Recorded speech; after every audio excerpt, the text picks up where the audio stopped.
ಅಭಿನವ ಭಾರತದ ಪಾತ್ರಗಳ ನಡೆನುಡಿಯ ಸಮಸ್ಯೆಗಳು. ವೀಕ್ಷಕರೇ, ನಿಮಗೆಲ್ಲರಿಗೂ ಆತ್ಮೀಯವಾದ ಸ್ವಾಗತ ಕೋರುತ್ತಾ, ಅಭಿನವ ಭಾರತ ಮೂಲ ವ್ಯಾಸಪಾತವ ಆಧರಿಸಿದ ಅಭಿನವ ಭಾರತವನ್ನು ಮತ್ತೆ ಮುಂದುವರಿಸಿ ಹೇಳ್ತಾ ಇದ್ದೇನೆ. ವಿದುರ ಕೌರವ ಪಾಂಡವರ ನಡುವೆ ಮತ್ಸರವೇನಿಲ್ಲ ಎಂದು ಯಾವ ರೀತಿ ಹೇಳಿದರೆ ಪುರಜನರು, ಗ್ರಾಮ ಪಟ್ಟಣಗಳ ಜನರೆಲ್ಲ ಹಿಂದಿರುಗಿ ಬರುವರೆಂದು ಹೇಳುವಿದುರ. ಧೃತರಾಷ್ಟ್ರನು ಮತ್ತದೇ ಕಳಕಳಿಯಿಂದ ಕೇಳಿದ್ದಾನೆ. ವಿದುರನು ನಸುನಕ್ಕು, ಧೃತರಾಷ್ಟ್ರ, ಕೌರವರಿಂದ ಪಾಂಡವರು ನಾಶವಾಗಬಾರದು, ಪಾಂಡವರಿಂದ ಕೌರವರು ನಾಶವಾಗಬಾರದು ಅಲ್ಲವೇ? ಹಾಗೆ ನಾವು ಉಭಯತ್ರರನ್ನು ಕೂರಿಸಿಕೊಂಡು ಒಡಂಬಡಿಸುವುದು ಧರ್ಮಸಮ್ಮತವೇ. ಅದು ದುರ್ಯೋಧನನಿಗೆ ಇಷ್ಟವಾಗುವುದಿಲ್ಲವಲ್ಲ ಧೃತರಾಷ್ಟ್ರ. ಅವನಿಗೆ ಪಾಂಡವರಷ್ಟೇ ಅಲ್ಲ, ಯಾರೂ ತನಗೆ ಸರಿಸಮಾನವಾಗಿ ಎದುರಿಗೆ ಇರಬಾರದೆಂಬ ಸರ್ವಾಧಿಕಾರಿ ಧೋರಣೆ ಈ ಕಾಲದ ಧರ್ಮಶಾಸ್ತ್ರದಲ್ಲಿರುವ ರಾಜಶಾಸನಗಳಂತೆ ಕಾರ್ಯಪ್ರವೃತ್ತನಾದರೆ ಅವು ಜನರಿಗೆ ಉಪಯುಕ್ತವಾಗುವುದೆಂದು ಮರಳಿ ಅವರವರ ಊರುಗಳಿಗೆ ಜನ ಬರುವರೆಂದೇ ಹೇಳಿದರೂ ಅವನು ಕೇಳುವುದಿಲ್ಲ. ಅಂಥ ರಾಜನ ಆಳ್ವಿಕೆಯಲ್ಲಿ ಧರ್ಮವು ಲುಪ್ತವಾಗುತ್ತದೆ. ದುರ್ಯೋಧನನಿಗೆ ಮಾಂತ್ರಿಕ ಶಕುನಿಯ ಕುಟಿಲೋಪಾಯಗಳೇ ಇಷ್ಟವಾಗುತ್ತವೆ. ಅವನನ್ನು ಖುಷಿಪಡಿಸುವ ಕರ್ಣನ ಮಾತುಗಳೇ ಪ್ರಿಯವಾಗುತ್ತದೆ ಧೃತರಾಷ್ಟ್ರ. ಶಕುನಿಯಿಂದ ಮೋಸದ ದಾಳ ಹಾಕಿಸಿ ದ್ಯೂತದಲ್ಲಿ ಯುಧಿಷ್ಠಿರನನ್ನು ಸೋಲಿಸಿ ವನವಾಸ ಅಜ್ಞಾತವಾಸಕ್ಕೆ ಕಳಿಸಿದ್ದಾನೆ. ಅವನ ತಮ್ಮಂದಿರು ದ್ರೌಪದಿಯು ಅವನೊಂದಿಗೆ ಹೊರಟರು. ಪಾಂಡುವಿನ ತಮ್ಮಂದಿರು ದ್ರೌಪದಿಯು ಅವನೊಂದಿಗೆ ಹೊರಟರು. ಜನರೆಲ್ಲ ಅವರು ಧರ್ಮನಿರತರೆಂದೇ ತಮ್ಮ ಊರು ಕೇರಿಗಳನ್ನು ಬಿಟ್ಟು ಅವರನ್ನು ಹಿಂಬಾಲಿಸಿದ್ದಾರೆ. ಇನ್ನು ಕಾಲ ಮಿಂಚಿಲ್ಲ ಮಹಾರಾಜ. ಹೆಸರಿನಂತೆ ಧೃತರಾಷ್ಟ್ರನೆಂದರೆ ರಾಷ್ಟ್ರವನ್ನು ಧರಿಸಿದವನು, ರಾಷ್ಟ್ರದ ಹೊಣೆ ಹೊತ್ತವನೆಂದೇ ಹೇಳುತ್ತಾರೆ. ಅಂತಹ ಅರ್ಥಪೂರ್ಣವಾದ ಹೆಸರನ್ನು ಹೊಂದಿದ್ದೀಯೇ ಧೃತರಾಷ್ಟ್ರ. ನೀನು ರಾಷ್ಟ್ರವನ್ನು ಧರಿಸಿದವನು, ರಾಷ್ಟ್ರದ ಹೊಣೆ ಹೊತ್ತವನು. ಯಾವಾಗಲೂ ಜನರ ಯೋಗಕ್ಷೇಮಕ್ಕಾಗಿ ಚಿಂತಿಸುವುದು ಸರಿಯೇ. ಈಗಾಗಲೇ ನಡೆದದ್ದನ್ನು ಪಾಂಡವರು ಕ್ಷಮಿಸಬೇಕೆಂದು ಹೇಳಿ ಅವರನ್ನು ಹಿಂದಕ್ಕೆ ಕರೆಸಿಕೊಂಡು ಇಂದ್ರಪ್ರಸ್ಥವನ್ನು ಕೊಟ್ಟರೆ ಕೌರವ ಪಾಂಡವರು ಪ್ರೀತಿ ವಿಶ್ವಾಸದಿಂದ ಇದ್ದಾರೆಂದೇ ದೇಶದ ಸಮಸ್ತ ಜನರು, ರಾಜರು ನಂಬುತ್ತಾರೆ. ಹಸ್ತಿನಾಪುರದ ಅರಸೊತ್ತಿಗೆಗೆ ಗೌರವ ಬರುತ್ತದೆ.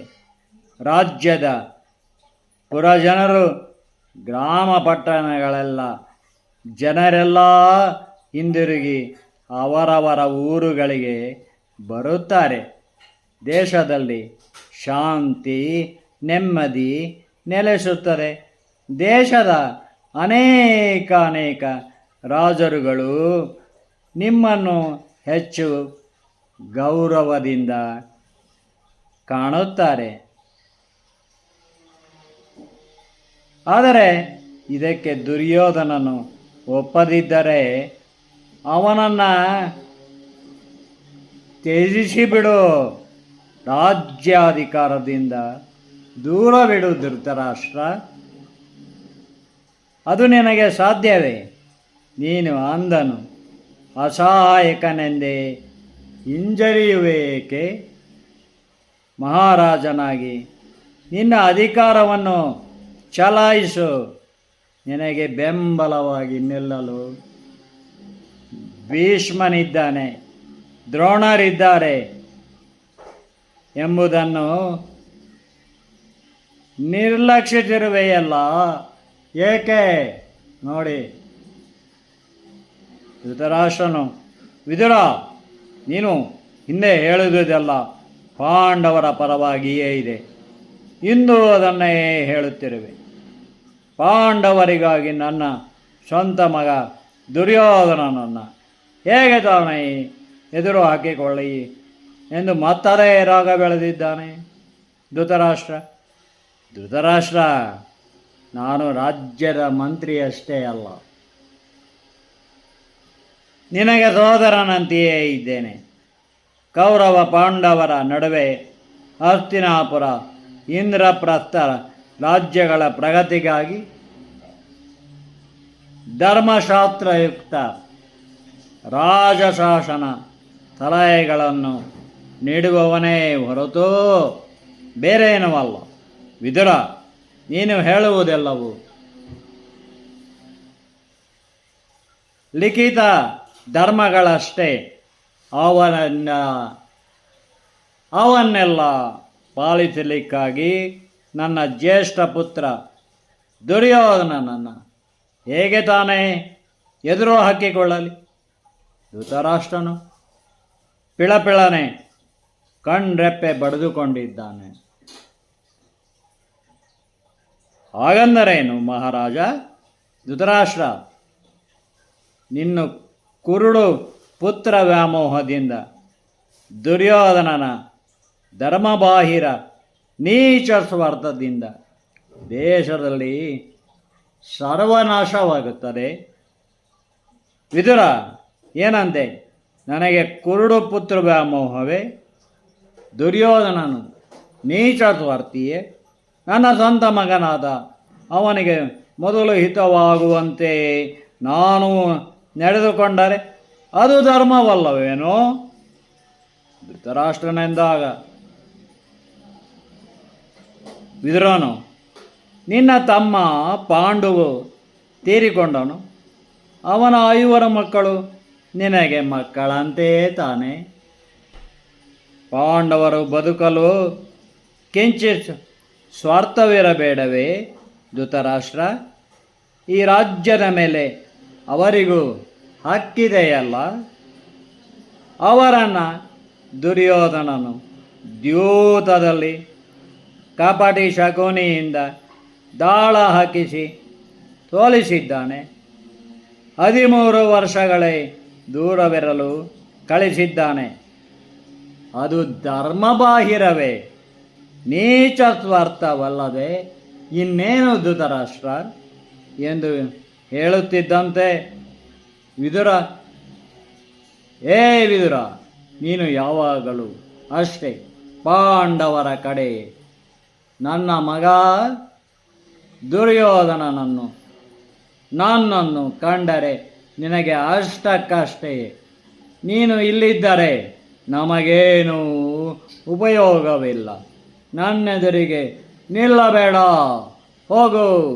ಪಾಂಡವರಲ್ಲಿದ್ದಲ್ಲಿಗೆ ನೀನು ಹೋಗು ಎಂದು ಸಿಡಿಗುಡುತ್ತಾ ಧೃತರಾಷ್ಟ್ರ ತಟ್ಟನೆದ್ದು ವಿಶ್ರಾಂತಿ ಗೃಹಕ್ಕೆ ದಾಸಿಯೊಂದಿಗೆ ನಡೆದು ಹೋಗಿದ್ದಾನೆ.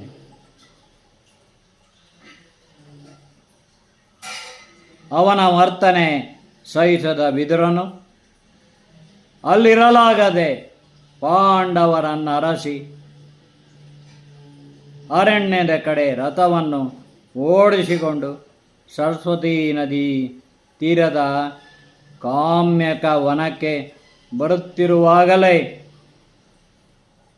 ಚಾರರಿಂದ ವಿದುರನು ಬಂದ ಸುದ್ದಿ ತಿಳಿದ ಯುಧಿಷ್ಠಿರನು ಚಿಂತೆಯಲ್ಲಿ ಮುಳುಗಿದ್ದಾನೆ. ಅರ್ಜುನ, ದುರ್ಯೋಧನನು ನಮ್ಮನ್ನು ನಮ್ಮಷ್ಟಕ್ಕೆ ಅರಣ್ಯದಲ್ಲೂ ಇರಲು ಬಿಡದೆ ಮತ್ತೆ ಶಕುನಿಯ ಚಿತಾವಣೆಯಿಂದ ಮತ್ತೆ ದೂತಕ್ಕೆ ಕರೆ ಕರೆಸಿರಬಹುದೇ?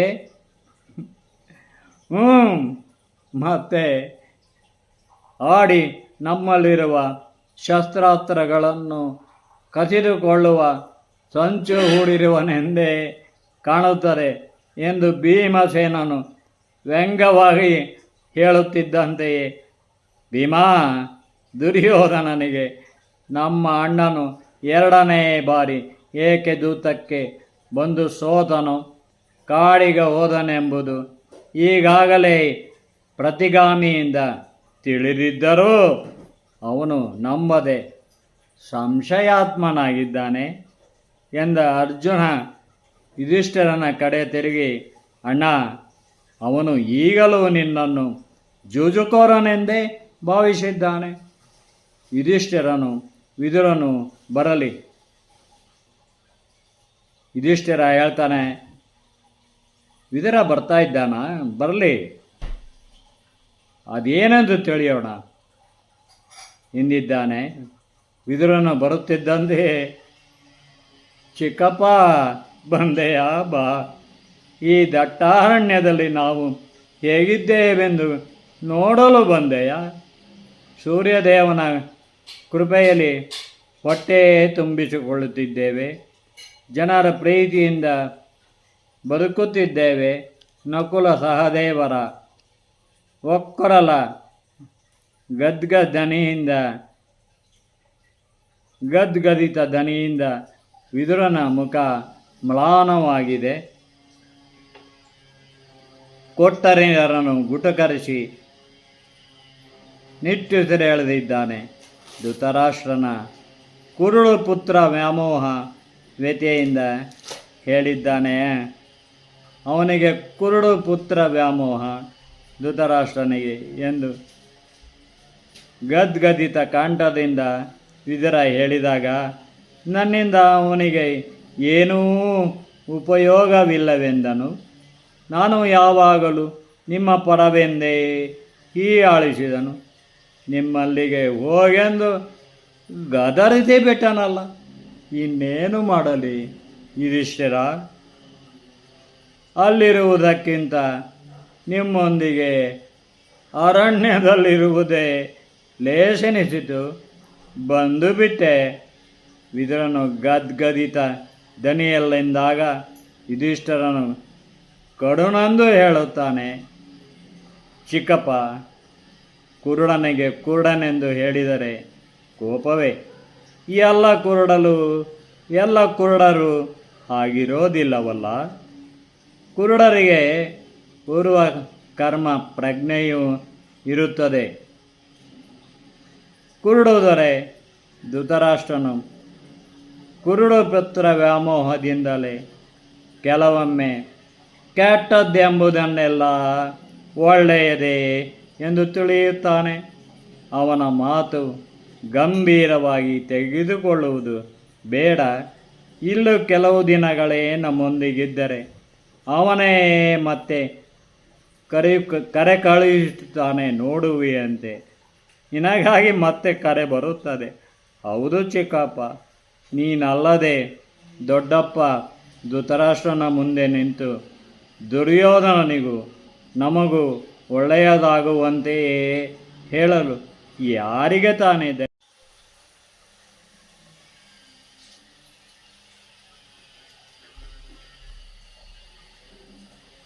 ವಿದುರನು ಗದ್ಗದಿತ ದನಿಯಲ್ಲಿ ಹೇಳಿದಾಗ ಯುಧಿಷ್ಠಿರನು ಕಡುನೊಂದು ಹೇಳುತ್ತಾನೆ. ಚಿಕ್ಕಪ್ಪ, ಕುರುಡನಿಗೆ ಕುರುಡನೆಂದು ಹೇಳಿದರೆ ಕೋಪವೇ. ಎಲ್ಲ ಕುರುಡರು ಹಾಗಿರೋದಿಲ್ಲವಲ್ಲ. ಕುರುಡರಿಗೆ ಪೂರ್ವ ಕರ್ಮ ಪ್ರಜ್ಞೆಯೂ ಇರುತ್ತದೆ. ಪೂರ್ವ ಕರ್ಮದಿಂದ ನಾನು ಕುರುಡ ಆಗಿದ್ದೇನೆ ಅಂತ.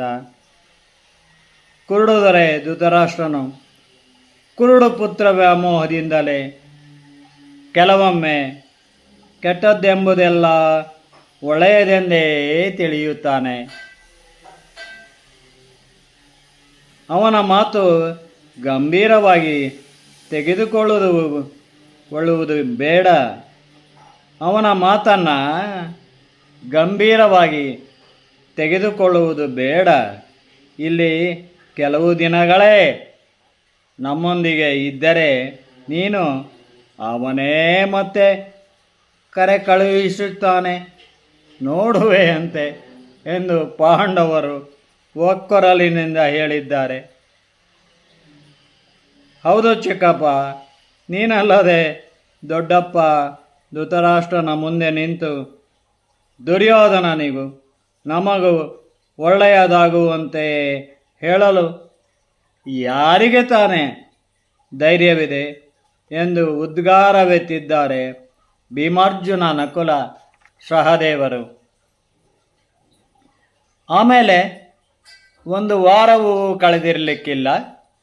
ಹಸ್ತಿನಾಪುರದಿಂದ ಸಂಜಯನು ವಿದುರನನ್ನು ಕರೆಯಲು ಬರುತ್ತಿದ್ದಂತೆಯೇ ಯುಧಿಷ್ಠಿರನು ನಸುನಕ್ಕನು.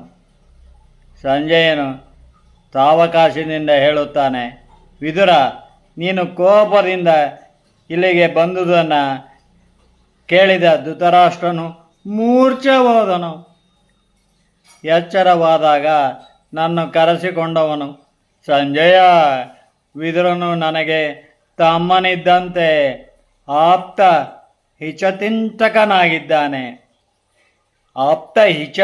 ಹಿತಚಿಂತಕನಾಗಿದ್ದಾನೆ. ಅವನು ಹೇಳುವುದೆಲ್ಲವೂ ನಮ್ಮ ಒಳ್ಳೆಯದಕ್ಕೆ. ನನಗೆ ದುರ್ಯೋಧನನಿಂದ ನನ್ನ ಬುದ್ಧಿಗೆ ಅದೇನು ಮಂಕು ಕವಿಯುತ್ತದೋ ಏನೋ, ಆಗ ಉದ್ವೇಗದಿಂದ ಮಗನೆಂದೇ ಅವನನ್ನು ವಹಿಸಿಕೊಂಡು ಹೇಳುತ್ತೇನೆ, ನಾನು ವಿದುರನಿಲ್ಲದೆ ಹೇಗೆ ಇರಲಿ ಸಂಜಯ. ನೀನು ಈಗಲೇ ಹೋಗಿ ವಿದುರನನ್ನು ಕರೆದುಕೊಂಡು ಬಾ ಎಂದು ನನ್ನನ್ನು ಕಳಿಸಿದ್ದಾನೆ. ಕೇಳಿದೆಯಾ ವಿದುರ?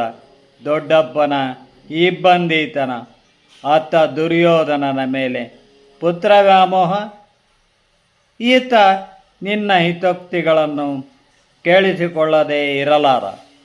ನೀನಿಲ್ಲದಿದ್ದರೆ ಭೀಷ್ಮನಿಗೂ ಬೇಸರವೇ.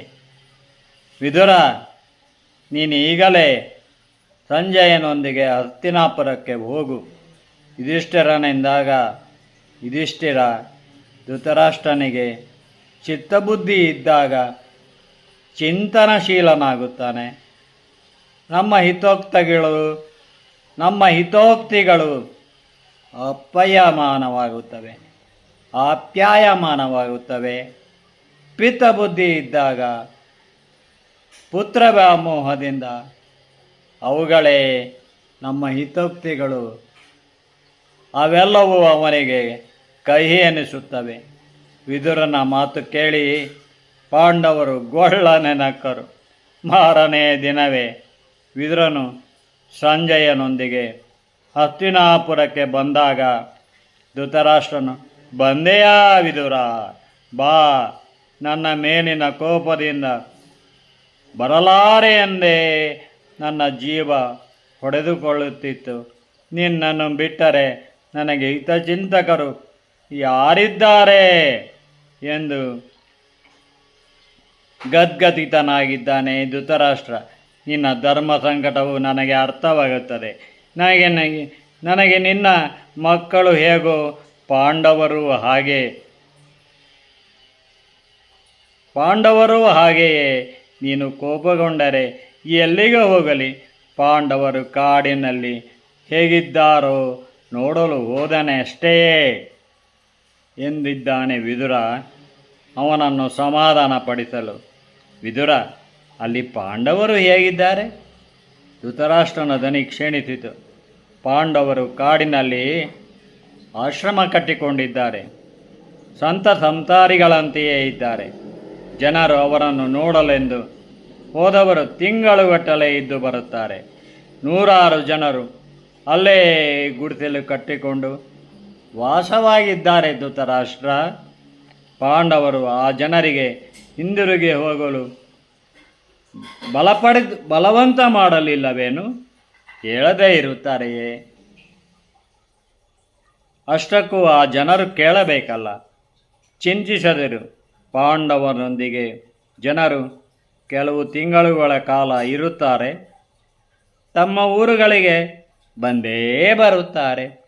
ವಿದುರನೆಂದಾಗ ಧೃತರಾಷ್ಟ್ರನು ಮೌನಕ್ಕೆ ಶರಣಾಗಿದ್ದಾನೆ.